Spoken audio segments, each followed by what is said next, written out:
Happy Thanksgiving week, everybody. My name is Matt Stoner. I am here with Stephen Anthony Lawrence and Max Rice. This is the Rice and Bean Show. We're going to change everything up a little bit this week. We're going to do one 30-minute episode for you covering 4 different topics for this week. We are going to be talking about the possibility of a shutdown with Joe Biden due to the response to the coronavirus pandemic. We are going to be talking about Trump Jr. getting COVID. We're also going to be talking about the family struggles that we are all going through. I know this is a really trying time, and whether or not we should be meeting with one another and sort of getting together with our families. And then finally, we're going to be talking about that wonderful press conference with Rudy Giuliani, his leaking head, and the danger behind all the conversations that people are having with regards to voter fraud. Gentlemen, let's start out with some of the bigger news of the week. Whether or not there's going to be a national lockdown, the Manhattan Institute for Policy Research said that Trump or Biden's team is ignoring all of the possible financial repercussions of doing something like that. But even Joe Biden himself this week came out and said that he is not for a national lockdown. What are our thoughts? Should this be something that happens? Should it even be considered? And what are the response to the Trump or the Biden team saying that maybe we should be considering this?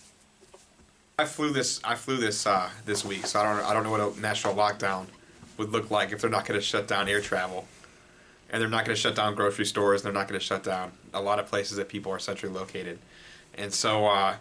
You could do it, but like if you're in favor, you got to do it seriously, and you got to think about the implications. You got to lock down.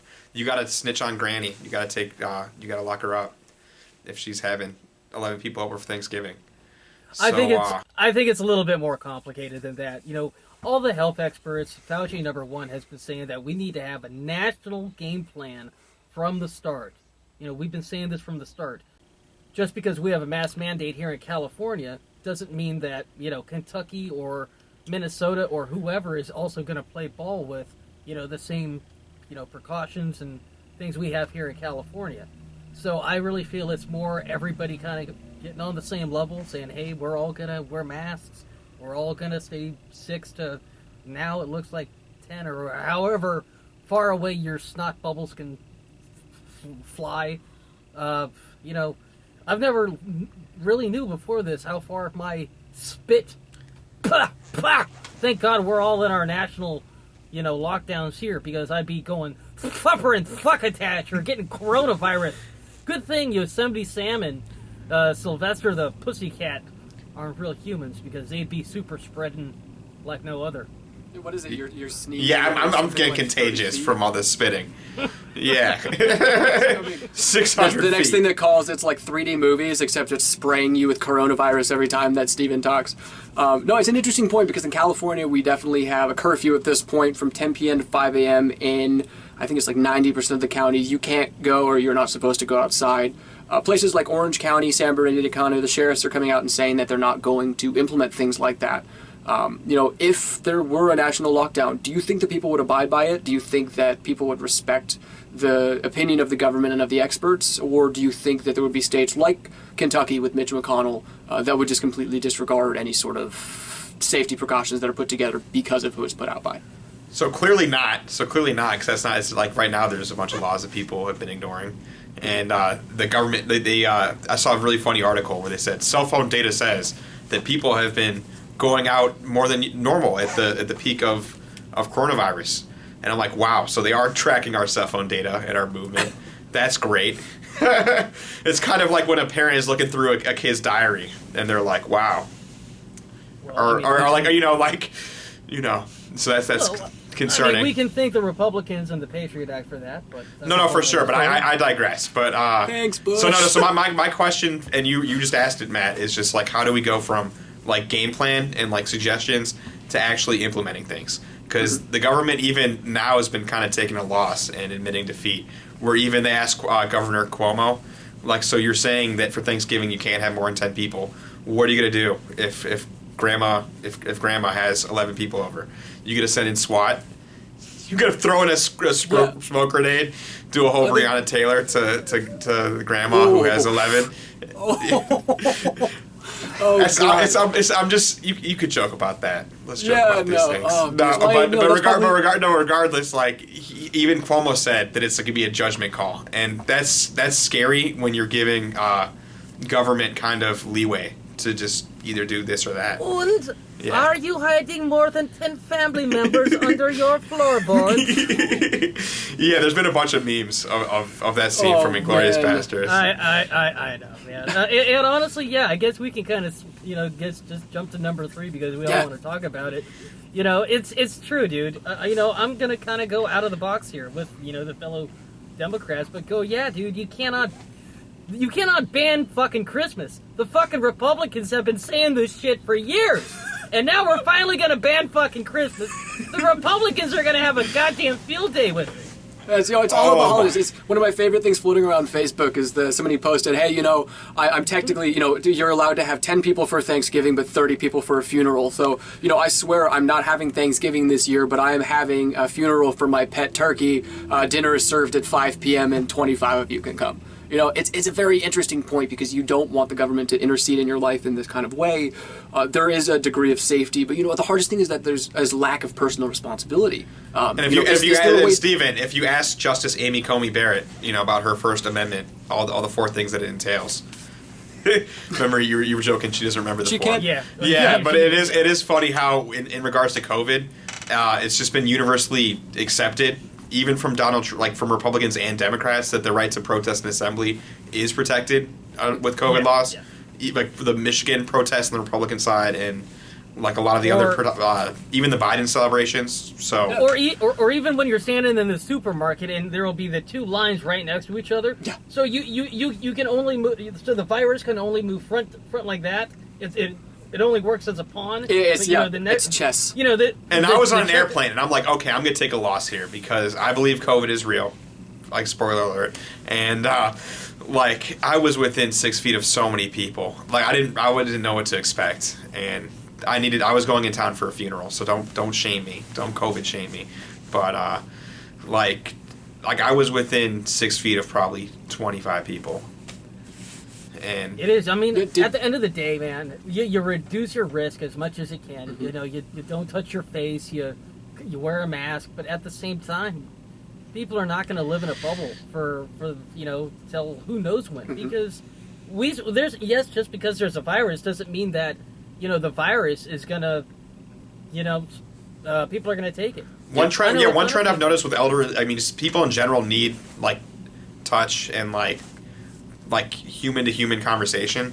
And one trend I've noticed with elderly people, my own personal experience and just in general, is that sometimes emotions can jeopardize their physical health and their will to keep their diabetes in track and take all the medicine that they do.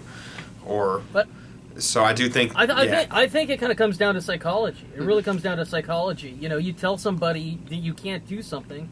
Well, I hated my family. This was a great excuse not to see them this holiday season.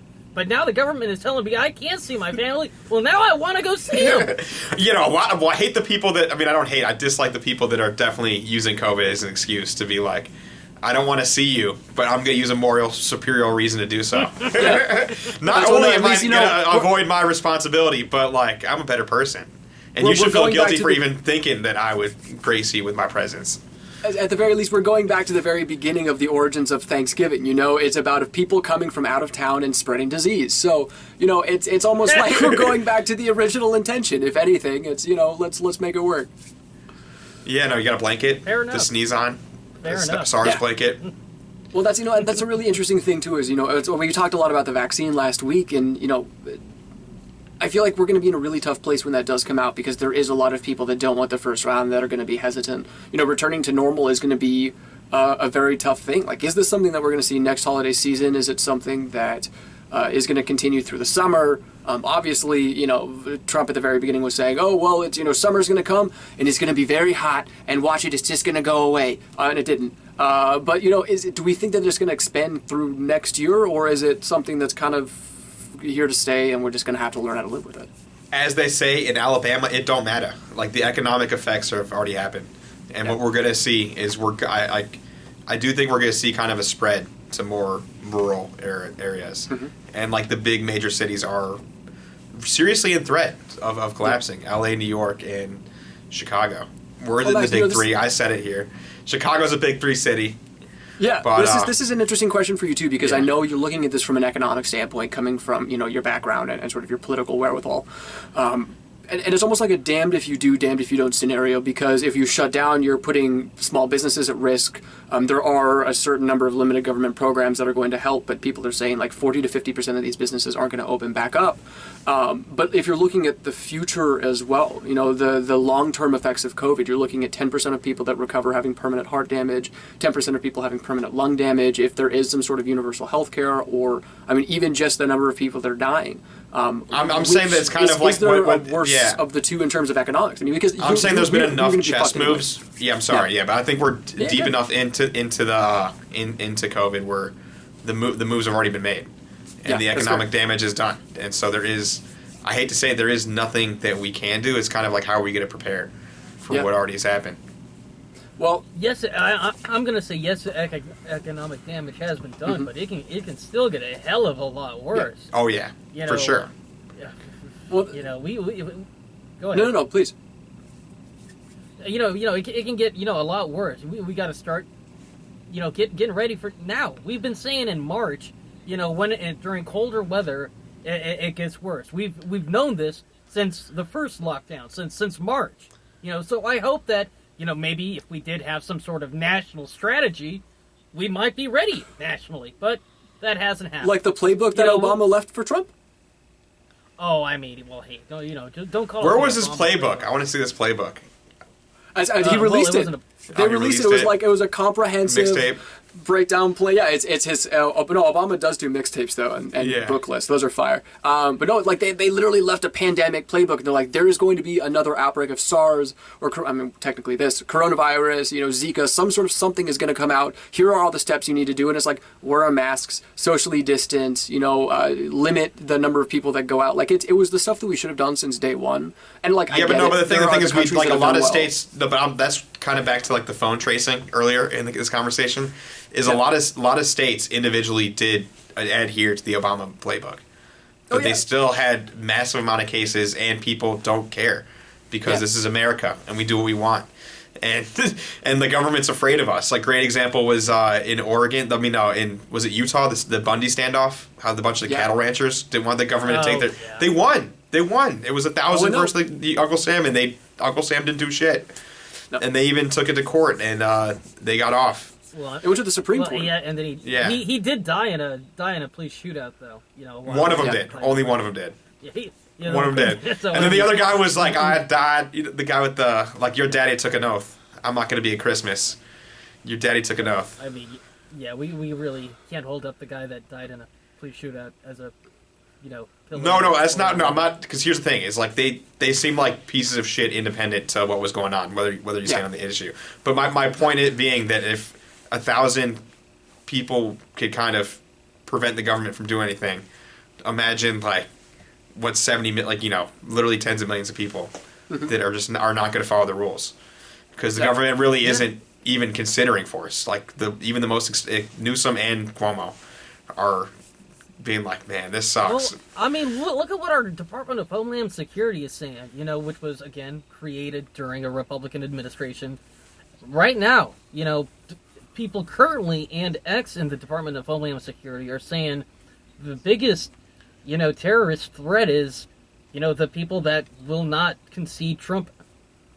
The people that will not concede Trump as president. To be clear, I wasn't necessarily talking about like the same people that voted for Trump are the same people that denied the virus, but I'll continue. Oh, there's a correlation. There could be. That just wasn't what I was referencing. Yeah. But you guys can make that inference.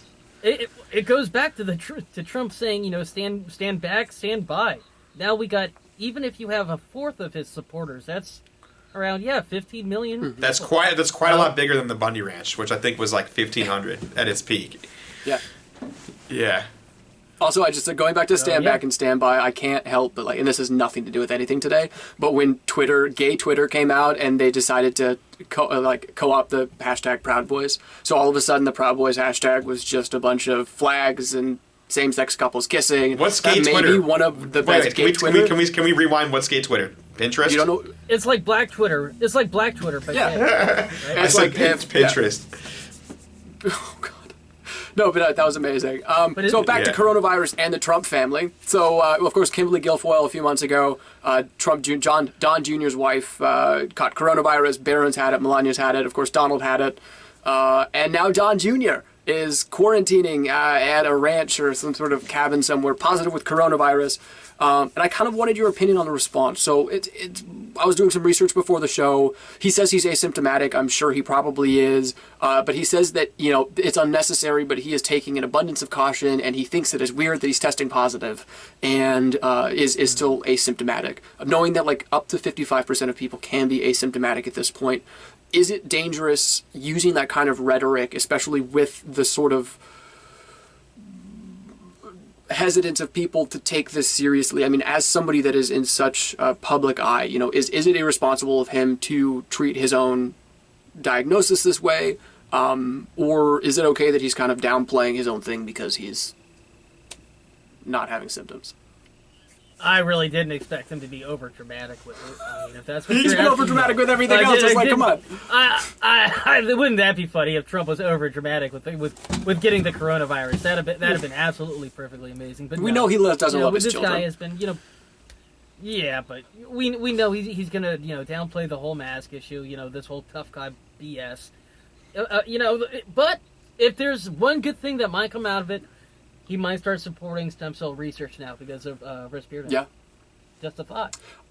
He'll lose his base. I know that's like the hypocrisy in that was a little tough for me to swallow. Now that the leading coronavirus treatment has been able pretty much because of stem cell research and testing on fetuses, do the Republicans feel different now that it saved their president?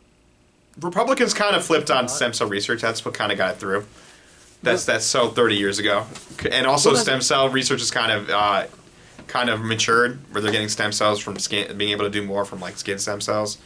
So I don't think that's as controversial. Most of them come from the umbilical cord. Like that's there is such a misunderstanding of what stem cells are. I know this. Yeah. You know this. But do they know? No, back to John Jr. So I want to focus on what we believe on, and So, people keep forgetting about Don Jr. At the beginning, in 2016, when he was running for president, Don Jr. had a wife, a good wife, a great wife that did everything, stood by him, and he cheated on that wife. Followed the playbook. He cheated on his wife with a reality star. What was that band? It was like making the band, the P. Diddy show. She like made the band, and then yeah, and then oh god. Destiny's Child. Oh, what is it? I forgot, but and I'm not judging, but he cheated on his wife with the reality star that she ended up being on the Celebrity Apprentice, and then like son. He left her for Kimberly Guilfoyle, who used to be Gavin Newsom's ex-wife and was Roger Ailes' ex-girlfriend. Well, not ex-girlfriend, allegedly. She was the biggest cheerleader for Roger Ailes. If you watch the movie Bombshell, concubine. She was. I think concubine is. Well, she was the bottom bitch. Sorry, this is a technical term. She was the bottom bitch because she was kind of the one that kept all the other Fox girls in line. If you saw the movie Bombshell, she was the Julian this is technical Maxwell terms. I'm not being judged. Honestly, yeah, and she honestly. So Bill O'Reilly had to pay out $30 million, but because women get paid less than men, her sexual harassment settlements I think were only a couple million. I could be wrong. You could fact check that, but yeah, she also was accused of sexually harassing coworkers herself in very inappropriate ways. Wow. But so Don Jr. shacked up with Kimberly Guilfoyle, and I really think that she's kind of pushed him into more of a. I don't want to, blame anyone, but he has taken more of a make money giving speeches kind of role ever since Kimberly Guilfoyle got into the picture, and she's been doing the same thing where she's been cashing out from the Trump campaign, and I'm not a fan of that. She ruined the RNC. What the hell was that? Can we talk about that speech? Oh no, that's a trend for all politicians. Yeah. That's kind of what the game plan is now. You get out of office, you do your speeches, you write a couple books, ghostwrite a couple of books. You write books. Yeah, but he could have been this. He honestly could have ran for Senate in Wyoming or a small. That was kind of the plan, and that could have been. He probably could have won in a small state that's safely Republican.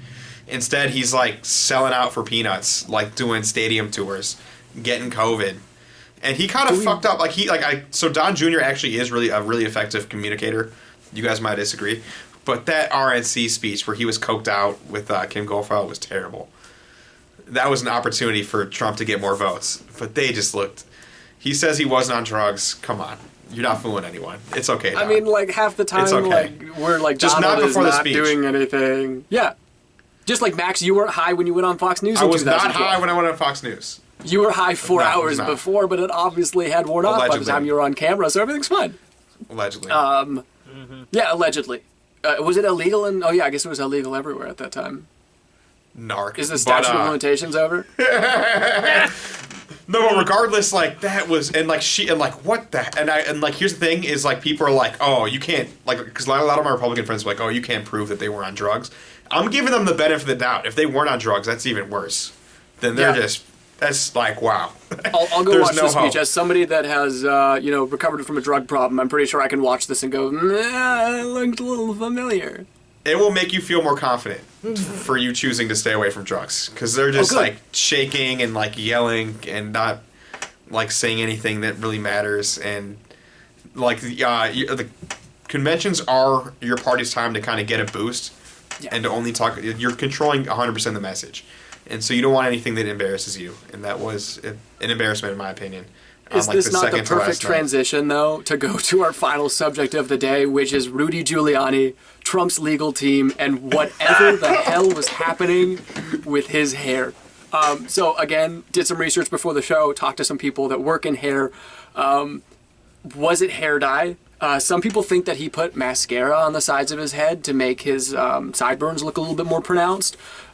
Whatever it was, I get it. People sweat. I'm not going to shame them for sweating, but also, like, that was interesting. But just the arguments that they're making now. We've spent a lot of time talking about voter fraud, about voter disenfranchisement, going through and doing some of the research. They had like 9 lawsuits shut down in one day. They're at like a couple dozen lawsuits now that have gone nowhere. There's conspiracy theories coming out now that he's saying that like votes were counted in Spain and there was like a dead Spanish wrestler that was like doing this. Like whatever is like the craziness. What is going on with the Trump legal team right now? Because it is a complete, and I'm sorry for the French, clusterfuck. Well, one of the smartest things one of my mentors told me is that if you're winning, don't say shit. And if you're losing, say even less. So why are these freaking people, like, talking so much? And why is the news story on his hair dye? And, like, I mean, honestly, sweaty upper lip lost Richard Nixon an election. A lot of people say in the debate between he and Kennedy. And so, like, on a strategy perspective, if they're saying, oh, we got 127 affidavits, show the freaking affidavits. Shut up. Stop talking. Show them. Hey, that's exactly what we're saying as Democrats. Show us the proof. I feel like freaking Tom Cruise and Jerry Maguire going, show me the money. We want to see it. They do have affidavits and they do have proof. I mean, Okay, so no, Well, but instead he's taking the money and making himself the story. So fuck you, Rudy. I can see that, but man. also the proof is, I think, inconclusive at best. Oh, it is. A lot of it is like data arguments, kind of. One they asked. I think it's circumstantial at best, but there was a judge and that people asked his people former like legal team. yeah. No, I'm saying there are people in the the affidavits that are alleging some very serious things, but let's have the focus on them. And instead, like Rudy's having, like, and there's also photos of them like getting drunk at like Trump hotels after. Like it seems like these lawyers are having the time of their lives, and that's what all my Republicans watching need to realize. Yep. At the end of the day, these are lawyers, okay? Yep. So even if they're on our side, like you got to take everything they say with a grain of salt. Mm-hmm. But are they? When is the last time Rudy Giuliani has tried a case ever tried a case? When's the last time? God, at least 15 And to quote my ago? friend Chris Fredo Cuomo, he's a traitor to his effing people for using the RICO Act to prosecute the mob. What is it's because he did kind of like because people are like, oh, he got rid of the mafia, but people don't realize that wasn't necessarily the best thing, and it was kind of like very targeted, and the way he did it wasn't 100% clean. Like he was kind of a dirty cop. What's completely ridiculous is he's charging $20,000 a frickin' day. We got to remember, this is a lawyer that hasn't tried a case in 15 years. That's around probably what a top-notch lawyer at a great law firm would be making, not someone who hasn't tried a case in 50 Well, years. it's also about how many interesting people, too like- because yeah. his own legal team came out, and so the judge asked a specific question: is there any evidence of voter fraud? Is there any evidence of any of these voter machines being compromised? And the answer was no. To my knowledge, No, they didn't. That's misconstrued. That's a quote. That's a quote. I Yeah. like 5 minutes before the show, I looked it up specifically. It's No, it was like no at this time, and it was like 2-3 weeks ago. there is no evidence that any voting system failed, and there was At no this time. evidence of fraud. No evidence of fraud. at this time, or something like that, or like in a very narrow scope. Like I saw that kind of. It is not. But the thing is, it's not going to overturn the election, and that's what it's about. It's about subverting the will of the people and upholding our Constitution. You cannot, switch around. I think, it was up to 100 and... How many votes now? Like, God, 70,000 or 150,000? Well, you could. in See, that's why I Michigan? disagree. Where I think you could, because there have been like crazy fraud cases where if it's a computer glitch, it could be millions. But the point is, like, we're supposed to be about the facts, and not like right now. Trump's legal team is in a fight with Tucker Carlson over etiquette. So what the fuck is going on? like, what is going on? That's all I'm saying. Because hire me. I went to law school for a day. I was a guest. a day. You just I got to didn't show, like. you gotta show Yeah, evidence. there was like a guest. You got to show evidence. But we got to Does keep. that You got to technically keep it count as focused going on to the law evidence school because for they a do have they have arguments, evidence, whatever you want to call it. You got to keep it focused on just the facts, man. Yeah. And you're right. I really think, Max, if that was true and that was going on, and there was evidence out there, there would be a lot of even really, really partisan Democrats sticking by Republicans because they know that it would happen to them too. Yeah. It's interesting too. I do think so. One thing I kind of did want to bring up, and I wanted your guys' opinions as well before we finished up, is sort of the assumption of cognitive decline. We definitely have seen throughout the 4 years of Trump's administration people coming forward and saying, there's a cognitive decline that's occurring. This expert says this expert says that. The same thing happened to Joe Biden. Now they're doing it to Rudy Giuliani. I think this is an interesting point to bring up, especially as we are sort of a pseudo-media kind of show. Is it the responsibility of the media to bring up things like this? I personally think it's kind of disgusting if you're just going to... I get it, you're in the public eye and you're supposed to be representing public interest, but I do think it is moderately disgusting to sort of bring up things like, saying that somebody is cognitively declining, things like that. Max and I are kind of going to differ on this, I think. But, is there a degree I think to we'll which we need to find some take all these common things with a ground. grain of salt? Like, I thought it was disgusting how TMZ took advantage of Kanye West when he was having a mental breakdown. Yeah. And the first thing they did was put a microphone in front of his face, and he said a bunch of crazy things. And so I think but the difference is, like, if you're running for president like Joe Biden, or you're Rudy Giuliani, you're the lead lawyer in like a potential Supreme Court case, like, hell yeah, you should be able to question everything. And it's like you're putting yourself in that space. And the question is, why is this fool in that space as someone that thinks that election fraud is a possibility and is on the right? Like, what the hell is this fucking fool doing here? Like, slobbering, eating his snot, and just like... So I'm livid. Like, Rudy needs to get off the case. Get this man down. The problem is, shows, like PBS, that public shows like PBS that are publicly funded, non-biased, and then we have shows like late night CNN, late night Fox News that are extremely opinion oriented, that are masquerading as actual news sources.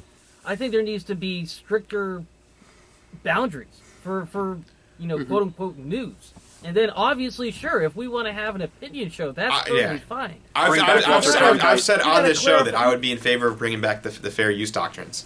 That you just got to clarify with people, because a lot of people don't understand that late night CNN, late night Fox News, a lot of it is opinion. Well, like, you would take a step back, because it's kind of like if you go to the grocery store, there's like certain food where like it doesn't qualify as the food, so they gotta change the name. Like how there's a Tyson wing brand that's called WYNGZ wings, not chicken wings, because they're not legally chicken wings. There's pork and stuff in there. Like CNN and Fox News isn't legally news.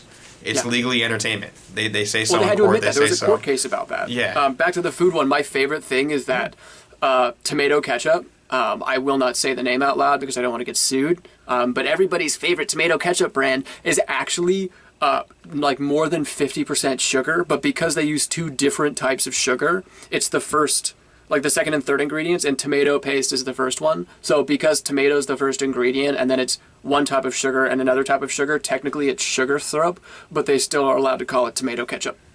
So if you think that's good for your body, like think about what entertainment is for your mind.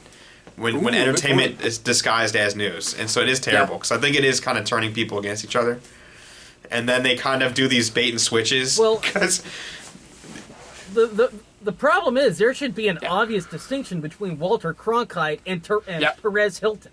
You know, it should be pretty blatantly obvious, but full disclosure, like we are an not. entertainment show that happens to talk about politics.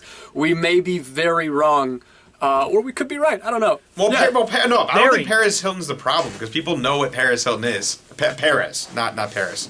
But like I think that the problem is kind of when if the chicken WYNGZ masqueraded as authentic chicken.